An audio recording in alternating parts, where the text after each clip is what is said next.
بسم اللہ الرحمن الرحیم القرآن حیاتی. The Quran is my life, the way to connect with Allah subhanahu wa ta'ala. السلام علیکم ورحمۃ اللہ وبرکاتہ. نحمدہ ونصلی علی رسولہ الکریم، اما بعد، اعوذ باللہ من الشیطان الرجیم، بسم اللہ الرحمن الرحیم. انشاءاللہ آج تجوید کے کورس میں آج ہم لیں گے کہ قرآن کے فضائل، کیا فضیلت ہے اس کی قرآن کی، اور اسی کے ساتھ ساتھ جو ہے اس کے پڑھنے کے آداب کیا ہے، انشاءاللہ وہ بھی ہم دیکھیں گے. آپ کو لگے گا تجوید کے کورس میں اس کی کیا ضرورت ہے، تو دیکھیں جس کتاب کو سیکھنے کے لیے، صحیح طریقے سے پڑھنے کے لیے ہم یہ کورس کر رہے ہیں، تو کم سے کم اس کے لیے ہمارے مائنڈ میں ایک سیٹ اپ ہونا چاہیے کہ بھائی اتنی جو ہے وہ خوبصورت اور اتنی عظیم کتاب کا علم ہم سیکھنے جا رہے ہیں، اور کیوں سیکھ رہے ہیں، کیا اس کا فائدہ ہے. کیونکہ انسان ہے نا، انسان کی ایک فطرت ہے کہ بغیر فائدے کی کوئی کام نہیں کرتا ہے. تو انشاءاللہ میں اپنی کوئی بات نہ کرتے ہوئے بالکل جو ہے نبی کریم صلی اللہ علیہ وسلم اور صحابہ کے ذریعے اس قرآن کی کیا فضیلتیں اللہ کے حکم سے ہمیں ملتی ہیں وہ ہم دیکھتے ہیں. ایک حدیث جو پہلے میں آپ کو بتا چکی ہوں، انشاءاللہ آج اس پر بھی بات کریں گے، کیونکہ سب سے پہلے قرآن کی فضیلت میں وہی حدیث آتی ہے. عثمان رضی اللہ تعالیٰ عنہ کی روایت ہے کہ اللہ کے رسول صلی اللہ علیہ وسلم نے فرمایا، تم میں بہترین شخص وہ ہے جو قرآن کو سیکھے اور وہ دوسروں کو بھی سکھائے. سبحان اللہ، یہ بخاری کی روایت ہے. تو جب آپ کو خود ہی صحیح طریقے سے نہیں آئے گا تو آپ دوسروں کو کیسے سکھائیں گے؟ تو اللہ کا شکر ادا کرے کہ اللہ سبحانہ تعالیٰ نے آپ کو جو ہے وہ اس کورس سے جوڑا، اور آپ جو ہے ابھی سیکھنے کے مرحلے میں ہیں. اور بہترین شخص آپ کب بنیں گے؟ جب آپ اس میں 100% اپنا ایفرٹس ڈالیں گے. 50% ہم سیکھ کر کام کرتے ہیں، اینڈ اگین 50% اس میں ہم انکلوڈ کرتے ہیں، اور پھر الحمدللہ ہم 100% یہ جو ہے خیرکم تعلم القرآن وعلم میں آ جاتے. سبحان اللہ، اللہ کا شکر ادا کرے. ہر سانس آپ کی شکر ادا کرنے والی ہونا چاہیے کہ یہ ایک خوبصورت نعمت آپ کی جھولی میں اللہ سبحانہ تعالیٰ ڈال رہے ہیں. قرآن کو صحیح طریقے سے پڑھنے کا یہ جو ہنر آپ کو سکھایا جا رہا ہے، نعمت ہے اللہ تعالیٰ کی. دیکھیے سیدھی سی بات، جو اس کو اللہ تعالیٰ کی نعمت سمجھے گا وہی شکر ادا کرے گا. اور جو کیا فائدہ، اتنا وقت ہمارا ضائع ہو رہا ہے، ہاں جب دیکھو جب ریکارڈنگ ہی سنتے رہو، کیا فائدہ ہے، کچھ ہم کو سیکھنے کو نہیں مل رہا ہے. تو یہ الفاظ ناشکری کے الفاظ ہیں. دیکھیے کامنٹس میں مجھے پتہ چلتا ہے کہ کتنے اسٹوڈنٹس ایسے ہیں کہ جنہیں بیسک چیز ہی نہیں پتہ تھی قرآن کے تعلق سے. تو ایک دفعہ ہم ذرا اس کو اچھے طریقے سے سمجھ لیں، اس کے بعد پھر ہم تلاوت پر انشاءاللہ آئیں گے. پھر اس کے بعد ایک اور حدیث کی طرف آپ کی توجہ چاہوں گی. عائشہ رضی اللہ تعالیٰ عنہا کی روایت ہے کہ اللہ کے رسول صلی اللہ علیہ وسلم نے فرمایا، قرآن کریم کا ماہر، جو قرآن کریم کا ماہر یعنی جو اس کو اچھے طریقے سے اس میں تجوید میں پرفیکٹ ہو، اس کو گرامر آتا ہو، وہ اس کی ترجمانی کو جو ہے وہ سمجھ رہا ہو، تو ایسا شخص معجز اور مکرم اور نیکوکار فرشتوں کے ساتھ ہے. کون سے فرشتے؟ جو وحی الہی کے جو ہے یعنی کہ وحی الہی لے کر آتے ہیں، یعنی کہ جبریل علیہ السلام. سوچیے ذرا، اللہ سبحانہ تعالیٰ ایسے شخص کو کتنے پاک فرشتوں کے ساتھ ان کو جوڑتا ہے، ان کو رکھتا ہے. اور عائشہ رضی اللہ تعالیٰ عنہا مزید فرماتی ہیں، جو شخص قرآن کو اٹک اٹک کر پڑھتا ہے اس کے لیے مشکل ہوتا ہے تو اس کے لیے دوہرا اجر ہے. اس کا مطلب یہ نہیں کہ اب آپ قرآن کو دوہرا اجر پانے کے لیے اٹک اٹک کر پڑھیں، جی نہیں، ایسا نہیں. کچھ لوگ ہوتے ہیں، دیکھیں کہ میں نے پہلے بھی آپ سے کہا تھا، کتنی بھی کوشش کر لے پھر بھی وہ پراپر نہیں پڑھ پاتے ہیں. دیکھیے یاد رکھیں کہ اللہ سبحانہ تعالیٰ میری اور آپ کی کوشش کے ساتھ ہیں. ہم نے کتنا قرآن پڑھا اللہ یہ نہیں دیکھیں گے، اٹس اے کوانٹٹی. اللہ سبحانہ تعالیٰ کو میرے اور آپ کے قرآن کی تعداد سے کوئی مطلب نہیں ہے. اللہ سبحانہ تعالیٰ ہماری کوالٹی دیکھیں گے کہ یہ میرا بندہ کتنے بہترین کوشش کے ساتھ میرے کتاب کی تلاوت کرتا ہے۔ پھر اسی کے ساتھ اور ایک احادیث کی طرف آپ کی توجہ چاہوں گی انشاءاللہ میں، کہ عمر بن خطاب رضی اللہ تعالیٰ عنہ کی روایت ہے کہ اللہ کے رسول صلی اللہ علیہ وسلم نے فرمایا، اللہ تعالیٰ اس کتاب یعنی قرآن مجید کے ذریعے بہت سے لوگوں کو بلند کرتا ہے اور بہت سے لوگوں کو پست کر دیتا ہے۔ یہ کیا بات ہے بھائی؟ جی ہاں، آپ سوچیں گے اب تک تو ہم نے یہی سنا تھا، جو قرآن کو سیکھتا ہے یا اس پر عمل کرتا ہے لوگ اس کو بہت ڈی ویلیو کرتے ہیں، لوگ اس کو امپورٹنس نہیں دیتے ہیں، اور سماج تو بڑی یعنی کہ گری ہوئی نظر سے ان کو دیکھتا ہے۔ دیکھیے یہ انسان کا معاملہ ہے۔ اہل قرآن مطلب آپ کو یاد ہے میں نے اہل قرآن کس کو کہا تھا؟ جی ہاں، ایک قول کے مطابق نبی کریم صلی اللہ علیہ وسلم کے قول کے مطابق کہ جب آپ نے رجسٹریشن کر دیا کہ مجھے اللہ کی کتاب کے تعلق سے کوئی بھی کورس کرنا ہے، کچھ بھی سیکھنا ہے، اسی وقت اللہ سبحانہ تعالیٰ نے آپ کو اپنا فیملی ممبر بنا لیا، جس کو اہل قرآن کہا جاتا ہے۔ اہل قرآن اصل میں اللہ کی فیملی ممبرز ہوتے ہیں۔ سبحان اللہ، کتنی پیاری بات ہے کہ اللہ سبحانہ تعالیٰ نے مجھے اور آپ کو یہ موقع دیا۔ تو خوش نصیب ہیں آپ لوگ کہ اللہ نے آپ کو اپنا فیملی ممبر بنایا۔ عمر رضی اللہ تعالیٰ عنہ وہی فرما رہے ہیں کہ یہ جو قرآن ہے، اس کے ذریعے انسان کو بہت شہرت، دولت، بہت زیادہ یعنی چیز اللہ سبحانہ تعالیٰ اس کو دنیا اور آخرت کی عطا کرتا ہے۔ آپ کو تھوڑی حیرانی ہو رہی ہوگی نا، نہیں ایسے کیسے؟ یعنی قرآن کے ذریعے عزت، شہرت، دولت؟ جی ہاں، قرآن میں بھی اللہ تعالیٰ اس کا وعدہ کرتے ہیں، جو بھی اس قرآن کو لے کر لوگوں کے درمیان، یہ نور کہا گیا ہے قرآن کو، لوگوں کے درمیان چلتا ہے تو اللہ سبحانہ تعالیٰ اس کو دنیا کی ہر نعمت عطا کرتا ہے۔ قرآن کو لے کر چلنے کا مطلب یہ نہیں کہ آپ قرآن اٹھائیں اپنے گھر کا اور لے کر لوگوں کے درمیان چلے، جی نہیں، یعنی اس پر عمل کرتا ہے، اس کو سیکھتا ہے، اس میں جو احکامات اللہ نے دیے ہے اس کو پراپر طریقے سے عمل کرتا ہے، تو الحمدللہ اللہ اس کو بہت بلندی تک لے جاتا ہے۔ پچھلے قوموں کے بھی اگزامپلس اللہ نے قرآن میں دیے ہیں کہ ان کے حالات کیوں پستی کی طرف گئے، کیوں یہ ڈاؤن ٹو ڈاؤن چلے گئے ایک دم، اس لیے کہ انہوں نے اپنے نبی کی لائی ہوئی کتاب کو ٹھکرا دیا، اس کو مانا نہیں، اللہ کے حکم کو جو ہے مانا نہیں۔ تو یاد رکھیں، آپ دنیا میں اور آخرت میں کامیابی چاہتی ہیں تو انشاءاللہ آپ کو اس قرآن کو اپنے ساتھ لے کر چلنا پڑے گا، آپ اس کو کہیں نہیں چھوڑ سکتے۔ کیوں؟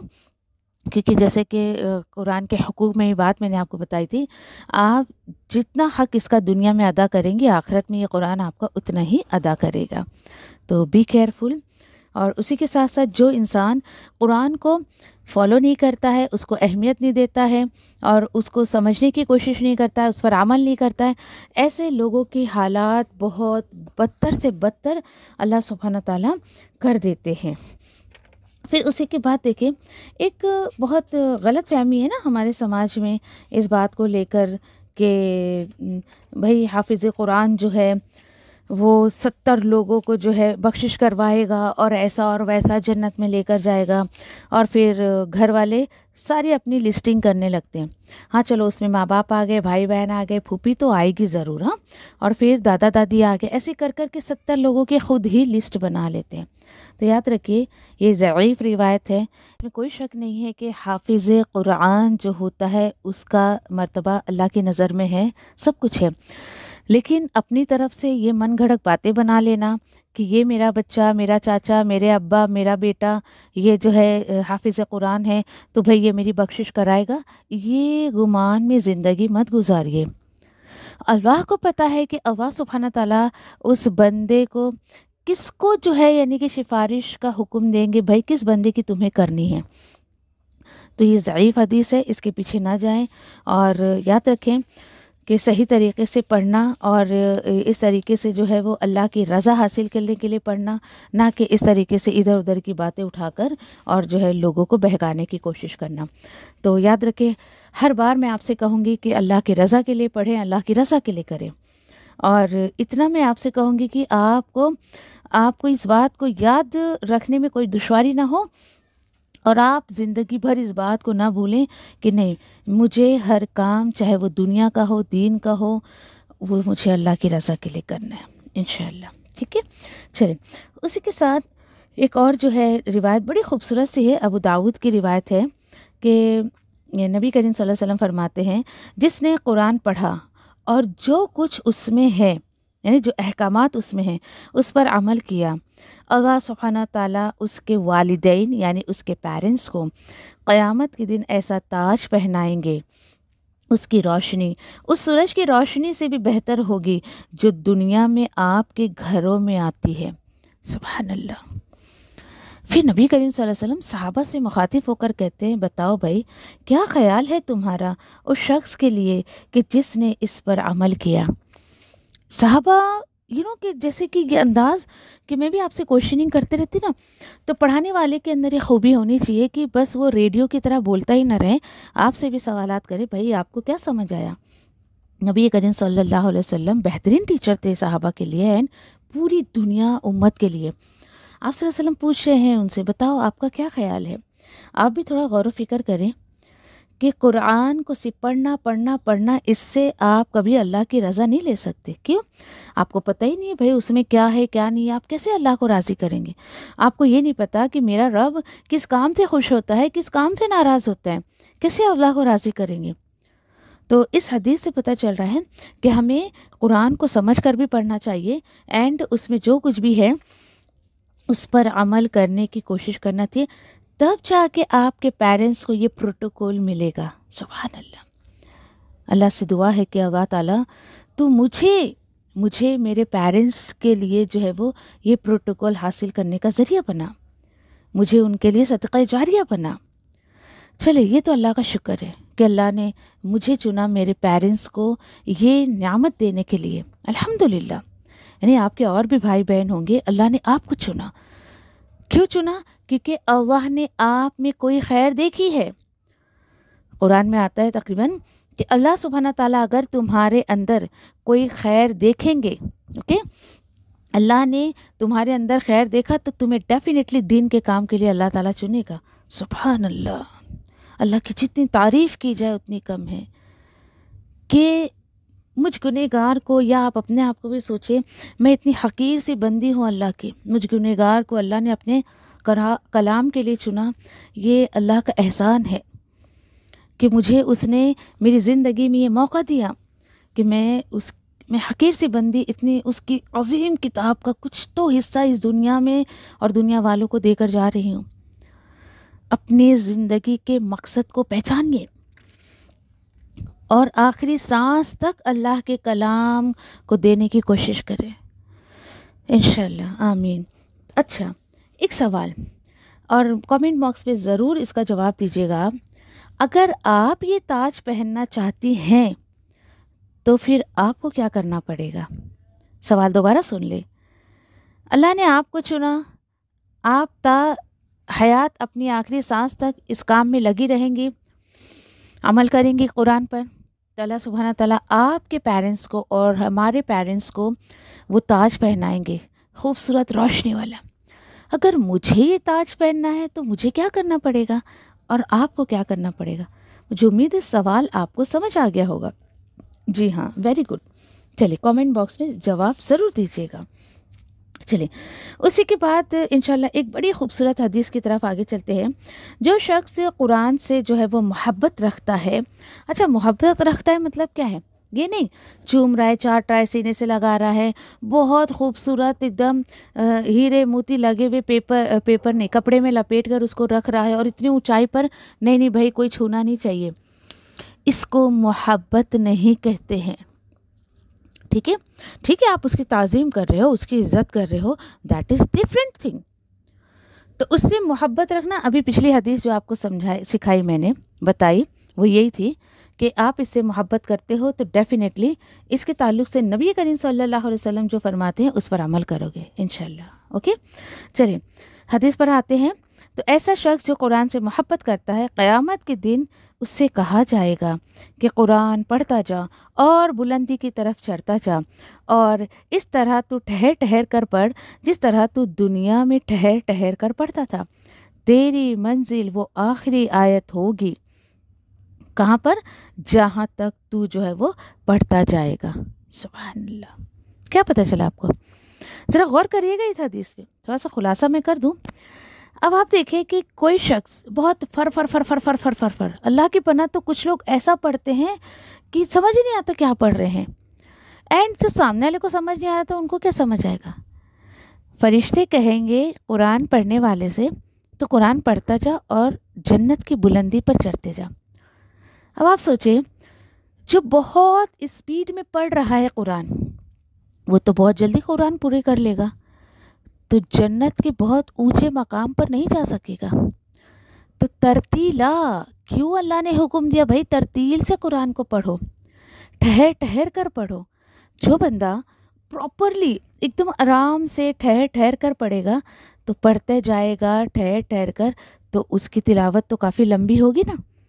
جنت کے اعلیٰ مقام تک اللہ اس کو لے کر جائے گا انشاءاللہ. تو بس اٹس یور چوائس، فر فر فر فر فر فر پڑھیں آپ، یا آرام سے ٹھہر ٹھہر کر جنت کے اعلیٰ مقام کو حاصل کر لیں. چوائس اپنی اپنی سب کی خود کی ہے، تو سوچ آپ کی اپنی ہے. اور اگر آپ کی اسپیڈ بالکل کہ بہت ایک دم فٹافٹ آپ پڑھتے تھے، تو تھوڑا سا ٹھہراؤ رکھے اپنے اندر. اینڈ ڈونٹ وری، انشاءاللہ آفٹر دس کورس آپ کو ٹھہراؤ ضرور ملے گا اللہ کے حکم سے. چلیں پھر اس کے بعد ایک بہت خوبصورت حدیث کی طرف میں آپ کو لے چلوں گی. یہ بہت امپورٹنٹ حدیث ہے، مسلم کی حدیث ہے کہ قرآن کی تلاوت کیا کرو. کیوں بھائی؟ کیونکہ قیامت کے دن یہ جو ہے یہ قرآن اپنے اصحاب یعنی کہ اپنے پڑھنے والے کے لیے سفارشی بن کر آئے گا. سبحان اللہ، سفارشی بن کر آئے گا. حدیث ہے، یہ نبی کریم صلی اللہ علیہ وسلم کا فرمان ہے. اب آپ سوچیں، فرمان رسول، کوئی اس کو جھٹلا نہیں سکتا ہے. یہاں پر آپ کو شیورٹی اور ایک گارنٹی دی گئی ہے اباؤٹ قرآن. آج بڑے افسوس کے ساتھ کہا جاتا ہے، یعنی بڑی کہنی پڑتی ہے بات بڑے افسوس کے ساتھ، کہ مسلمانوں کی میجورٹی جس کی اللہ نے کوئی گارنٹی نہیں دی ہے کہ میں اس کو سفارش کرنے کا جو ہے اختیار دوں گا، میں اس کو پاور دوں گا، ایسے لوگوں کو انہوں نے سفارشی بنا رکھا ہے. کیسے؟ وہ ہمارے مولانا صاحب، وہ ہمارے پیر صاحب، ہمارے ولی صاحب، ہمارے داتا ہے، مشکل کشا ہے، حاجت روا ہیں، وہ تو بھائی پوری ہم کو گارنٹی وہ ہماری بخشش کروا کر ہی رہیں گے. اللہ نے تو کہیں بھی نہیں لکھا، ایک بندے کا نام بھی اللہ نے شو نہیں کیا ہے، نہ قرآن میں نہ حدیث میں. فرسٹ ٹائم جو ایسی باتیں سنتے انہیں بڑی حیرانی ہوتی ہے.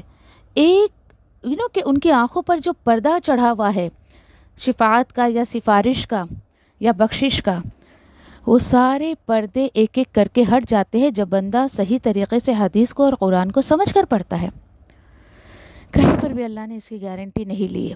لیکن یہاں پر آپ دیکھیں، ایک چیز کی گارنٹی آپ کو مجھے مل رہی ہے، اینڈ دیٹ از قرآن. آپ قرآن کا حق ادا کریں. اللہ تعالیٰ اس کی گارنٹی لے رہے ہیں کہ میں اس کو پاور دوں گا. قرآن کو کرو، تم کو کس کی سفارش کرنے کا ہے، کس کی بخشش کروانا چاہتے ہو تم.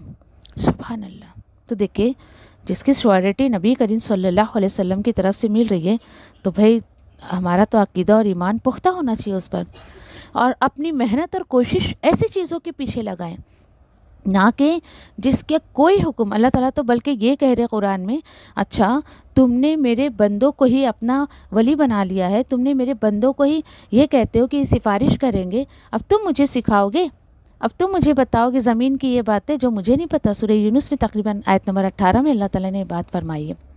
اللہ تعالیٰ تو ناراض ہوتے ہیں. اللہ تعالیٰ بولتے ہیں میں نے تو اس کی کوئی دلیل نہیں اتاری ہے کہ تم اللہ کے ساتھ کسی اور کو پکارو اور پھر جو ہے وہ تمہاری سفارش کرے گا، تمہاری بخشش کروائے گا. نہیں، میں اس کی پرمیشن کسی کو نہیں دوں گا.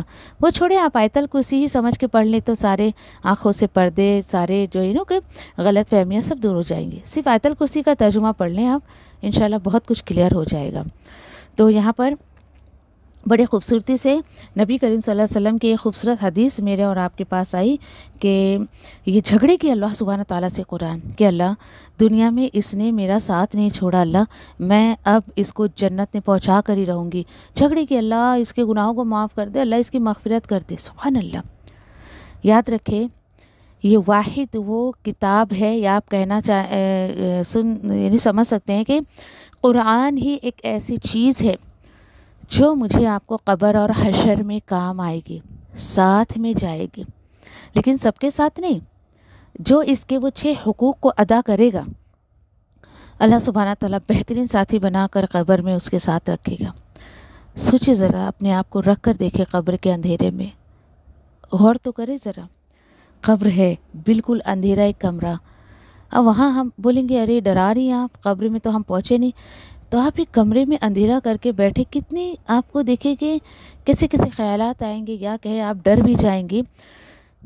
چلو آپ تو ایک بار لائٹ جلا کر اور جو ہے اس طریقے سے اپنے آپ کو روشنی میں لا سکتے ہیں، لیکن قرآن کی جو روشنی ہے نا، اس کی تیاری مجھے اس زمین کے اوپر ہی کرنی ہے۔ اس زمین کے اندر اگر جو روشنی آپ کو چاہیے نا، اس کی تیاری یہیں کرے۔ قرآن بہترین ٹارچ کا کام کرے گا قبر و حشر میں ہمارے لیے، پل صراط پر بھی ہمارا ساتھ دے گا۔ کتنی خوبصورت کتاب ہے، اور انسان دیکھیں مسلمانوں کا حال دیکھیں آپ کیسے اس کو پیچھے کر کے رکھا ہے۔ کوئی نہیں جائے گا میرے اور آپ کے ساتھ حشر میں اور قبر میں، ٹھیک ہے؟ نہ میرا مال، نہ دولت، نہ میرے بچے، نہ میرے شوہر، نہ ساس سسر، نہ ماں باپ۔ آپ پیارا سا پیارا رشتہ بھی لے لیں، آپ دنیا میں آپ کہ اللہ کی مخلوق میں سب سے زیادہ جس سے محبت کرتی ہیں، وہ بھی قبر میں میرے اور آپ کے ساتھ نہیں جانے والا ہے۔ یہ قرآن ہے، یہ کتاب ہے اللہ کی جو میرے اور آپ کے ساتھ جائے گی۔ اور کچھ لوگ ہیں نا، آپ سوچو گے کرے گی کیا ہمارے ساتھ؟ وہ سوال اٹھتا ہے نا، کرے گی یہ کہ آپ نے اس کے علم کو سیکھنے کا رجسٹریشن کروایا، سیکھتے سیکھتے سمجھے کہ یہ سفر، سانس ہماری ختم ہو گئی لیکن یہ سفر ختم نہیں ہوا، تو یہ کورس آپ کو پورا کروائے گی قبر میں۔ سوچے، آپ سوچے ذرا۔ اچھا ایک تصور کریں، آپ میں سے سبھی کے بیسٹ فرینڈ تو ہوتے ہوں گے نا؟ کبھی آپ کو فیل ہوتا ہے نا کہ آپ کا کوئی بیسٹ فرینڈ ملتا ہے تو ایسا لگتا ہے آپ گھر میں ہو، ممی مجھے ڈسٹرب نہیں کرنا، میری فرینڈ آئی ہے، اور ایسا لگتا ہے کہ بند کمرے میں بیٹھ کر باتیں کرتے رہو اور کوئی ڈسٹرب نہ کرے۔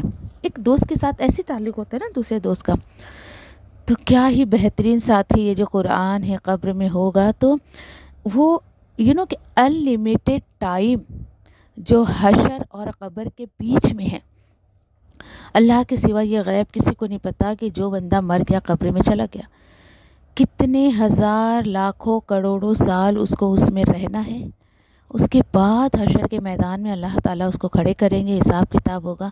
سوچیں اتنا لمبا عرصہ کیسے ہم نکالیں گے اسے؟ تو اس کو بہترین ساتھی بنائیں تاکہ دنیا میں آپ کے لیے کوئی کچھ دعائیں مغفرت کرے نہیں کرے، کوئی آپ کی روشنی کا سامان قبر کا کرے نہیں کرے، یہ قرآن روشنی بن کے میرے اور آپ کے لیے ساتھی بن کر جائے گی انشاءاللہ، آمین یا ربی۔ اس کے بعد الحمدللہ کچھ چند حدیث تھی یہ، اور تلاوت کے آداب بھی تھوڑے سے دیکھ لیتے ہیں، کیونکہ آگے چل کر دیکھیں پھر ہم کو یہ باتیں بہت جو ہے وہ کام آنے والی ہیں۔ تو انشاءاللہ ہم دیکھتے ہیں کہ یہاں پر ایک روایت ہے، ابن مسعود رضی اللہ تعالیٰ عنہ روایت کرتے ہیں نبی کریم صلی اللہ علیہ وسلم سے کہ آپ صلی اللہ علیہ وسلم نے فرمایا، کسی کے لیے اس طرح کہنا برا ہے کہ میں قرآن کا جو ہے وہ کچھ آیتیں بھول گیا ہوں، بلکہ وہ بھلا دیا گیا ہے، استغفر اللہ۔ بہت بڑی بات ہے، دیکھیے کچھ لوگ ہیں نا قرآن کو یاد کر لیتے ہیں، اس کو پڑھ لیتے ہیں، اور پھر اس کے بعد بولتے ہیں مجھے تو یاد ہی نہیں ہے، میں یاد کر کے بھول گئی۔ اصل میں وہ بھولتا نہیں ہے، اللہ سبحانہ تعالیٰ اس کو بھلا دیتا ہے۔ ریزن کیا ہے، کیا وجہ ہے؟ تو آپ صلی اللہ علیہ وسلم نے فرمایا آگے، تم لوگ قرآن کو یاد کرتے رہا کرو، اس لیے کہ وہ جانوروں سے بھی زیادہ تیزی کے ساتھ لوگوں کے سینوں سے نکل جاتا ہے۔ بات آئی سمجھ میں؟ Very good. اس لیے قرآن کو ایک دفعہ پڑھ کے، اب آپ سوچیں کہ رکھ دیتے ہیں لوگ سال میں ایک دفعہ رمضان، جو رمضانی مسلمان ہوتے ہیں نا، وہ رمضان میں ہی قرآن نکالتے ہیں۔ ایسا مت کریے، یہ بہت بڑی بدبختی کی نشانی ہے۔ اور ایک روایت ہے بہت پیاری ہے بخاری کی، قتادہ رضی اللہ تعالیٰ عنہ کہتے ہیں کہ ایک مرتبہ انس رضی اللہ تعالیٰ عنہ سے میں نے دریافت کیا، ایسا ان سے پوچھا گیا، انس رضی اللہ تعالیٰ عنہ سے کیوں پوچھا گیا؟ کیونکہ انس رضی اللہ تعالیٰ عنہ جو ہے وہ نبی کریم صلی اللہ علیہ وسلم کے بہت ہی خاص غلام تھے، ہمیشہ ان کے ساتھ رہتے تھے۔ ان سے پوچھا گیا کہ نبی کریم صلی اللہ علیہ وسلم کی تلاوت قرآن کا انداز کیا تھا، تو انہوں نے بتایا آپ اپنی قرات میں، اب سنیا دھیان سے، یہ بہت کام کی بات ہے، نبی کریم صلی اللہ علیہ وسلم اپنی قرات میں حروف مد، حروف لین اور معروف طریقے کے مطابق کھینچ کھینچ کر پڑھتے تھے۔ اور انس رضی اللہ تعالیٰ عنہ نے فار ایگزامپل کے طور پر ایک آیت پڑھ کے سنائی، بسم اللہ الرحمن الرحیم، یہ پڑھ کر بتایا انہوں نے۔ اور اس میں جو ہے وہ لفظ جلالہ، دا ورڈ اللہ اینڈ الرحمن اینڈ الرحیم کو انہوں نے جو ہے وہ کھینچ کر پڑھا۔ سوچئے، یہ دلیل ملتی ہے کہ اگر حروف مد ہو تو آپ اس کو تھوڑا سا کھینچ کر پڑھیں، اور انشاءاللہ آگے ہم رولز اینڈ ریگولیشن سیکھنے والے، ڈونٹ وری، پریشان نہ ہوں آپ لوگ۔ تو کیا پتہ چلا کہ یہ جو آپ کو تجوید کے رولز اینڈ ریگولیشن سکھائے جائیں گے، یہ الحمدللہ نبی کریم صلی اللہ علیہ وسلم کا طریقہ ہوگا، اور جو ہے وہ صحابہ کے ذریعے اور دوسرے جو ہے وہ ائمہ کرام اور آپ کو آپ کے بتایا گیا تھا، ان کے ذریعے الحمدللہ ہم تک پہنچا ہے۔ اور پھر ایک بات یاد رکھیں، ابو ہریرہ رضی اللہ تعالیٰ عنہ کی ایک روایت ہے کہ اللہ کے رسول صلی اللہ علیہ وسلم نے فرمایا، جو شخص قرآن کریم کو خوش حانی کے ساتھ جو ہے نہیں پڑھتا ہے، وہ ہم میں سے نہیں۔ اللہ اکبر! سوچے ذرا، یہ بخاری کی روایت ہے، یعنی کہ اللہ نے آپ کو آواز جیسی بہترین نعمت عطا کی ہے، لیکن آپ اس کو اللہ کی تلاوت میں استعمال نہیں کر رہے ہیں، اور بیکار کی چیزوں میں آپ لگا رہے ہیں۔ اور اللہ نے آپ کو آواز کی نعمت دی ہے نا، اس کو تلاوت میں بہترین طریقے سے آپ پڑھیں۔ کیوں؟ یہ حدیث کا وہی مفہوم ہے کہ جو قرآن کو بہترین طریقے سے اچھی آواز میں نہیں پڑھتا ہے، وہ ہم میں سے نہیں، مسلمان ہو ہی نہیں سکتا وہ۔ یہ ابو ہریرہ رضی اللہ تعالیٰ عنہ کی روایت کے مطابق یہ آپ کو جو ہے وہ بتایا جا رہا ہے۔ اسی کے ساتھ یاد رکھیں کہ اچھا، کچھ لوگوں کا ایسا ہوتا ہے کہ کسی کی تلاوت سنتے ہیں، بندہ صحیح بھی پڑھ رہا ہے تو اس کو یعنی کہ اس نے غلط پڑھا اس طریقے سے بول دیتے ہیں۔ تو یاد رکھیں کہ نبی کریم صلی اللہ علیہ وسلم جو ہے وہ انہیں جبریل علیہ السلام نے 7 طریقے سے جو ہے وہ تلاوت سمجھائی ہے، سکھائی ہے، 7 طریقوں سے۔ اور اس میں جو ہے عموماً جو ہم تجوید فالو کریں گے وہ امام حفظ کر کے ہیں، ان کی تجوید کو ہم فالو کریں گے، ان کے رولز اینڈ ریگولیشن کے اکارڈنگ۔ موسٹلی دنیا میں زیادہ تر امام حفظ جو ہے ان کی ہی تجوید کو فالو کیا جاتا ہے۔ تو انشاءاللہ جو ہے وہ کبھی اللہ نے موقع دیا تو آپ کو 7 طریقے بھی اللہ کے حکم سے کوشش کریں گے بتانے کی، لیکن فی الحال آپ کو جو ہے وہ کوئی پوچھ سکتا ہے بھائی کس کے رولز اینڈ ریگولیشن کو آپ فالو کرتے ہو، کیا ہے؟ تو امام حفظ، یعنی اسپیلنگ دیکھ لیں آپ، ہا ہے، پھر فا ہے، پھر فواد ہے، حفظ، ٹھیک ہے؟ تو ان کی جو ہے تلاوت کو، ان کے رولز اینڈ ریگولیشن کو ایگزیکٹلی فالو کرتے ہیں۔ چلیے، مجھے امید ہے آپ کو جو ہے تمام باتیں سمجھ آ گئی ہوں گی، اور اگر کوئی بات آپ کو نہ سمجھ آئے تو آپ لائیو کلاس میں پوچھ سکتے ہیں، لکھ کر رکھے سائٹ میں کہ فرام دس چیپٹر مجھے یہ بات جو ہے وہ باجی سے پوچھنی ہے انشاءاللہ۔ جزاکم اللہ خیر، وآخر دعوانا الحمدللہ رب العالمین، سبحان اللہ وبحمدہ، سبحانک اللہم وبحمدک، نشہد ان لا الہ الا انت، نستغفرک ونتوب الیک، ربنا تقبل منا انك انت السميع العليم وتب علينا انك انت التواب الرحيم، آمین یا رب العالمین۔ السلام علیکم ورحمۃ اللہ وبرکاتہ۔